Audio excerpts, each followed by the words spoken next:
பிணியாளிகளுக்கு வைத்தியன் வேண்டியதே அல்லாமல் சுகமுள்ளவர்களுக்கு தேவையில்லை. அதே போல நீதிமானாய் இருக்கிறவனுக்காக நான் வரவில்லை, பாவிகளை மனம் திரும்புவதற்காகவே அவர்களை அழைக்கும்படியாக தான் நான் வந்தேன் என்று இயேசு சொல்லுகிறார். ஹல்லேலூயா.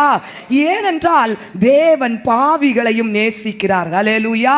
பாவத்தை அவர் வெறுக்கிறவராய் இருந்தாலும் பாவிகளை அவர் நேசிக்கிறார். பாவத்தோடு வாழ்ந்து கொண்டிருக்கிற ஆத்துமாக்களையும் அவர் நேசிக்கிறார். ஹல்லேலூயா. மனிதன் பாவத்தோடு வாழ்ந்து கொண்டிருக்கிற மனிதர்களை வெறுப்பார்கள். பாவத்தோடு வாழ்ந்து கொண்டிருக்கிற மனிதர்களை தன்னோடு சேர்த்து கொள்வதற்கு விரும்ப மாட்டார்கள். பாவத்தோடு வாழ்ந்திருக்கிறவர்களை மனிதர்கள் குற்றப்படுத்துவார்கள். ஆனால் தேவன் பாவத்தோடு வாழ்ந்து கொண்டிருக்கிற ஆத்துமாக்களையும் நேசிக்கிறார். அவர்களும் தன் அண்டைக்கு வர முடியும் என்பதை வெளிப்படுத்தும்படியாக அந்த ஆயக்காரனுடைய வீட்டிலே பாவிகளோடு சேர்ந்து தேவன் போஜனம் பண்ணுகிறார். ஹல்லேலூயா.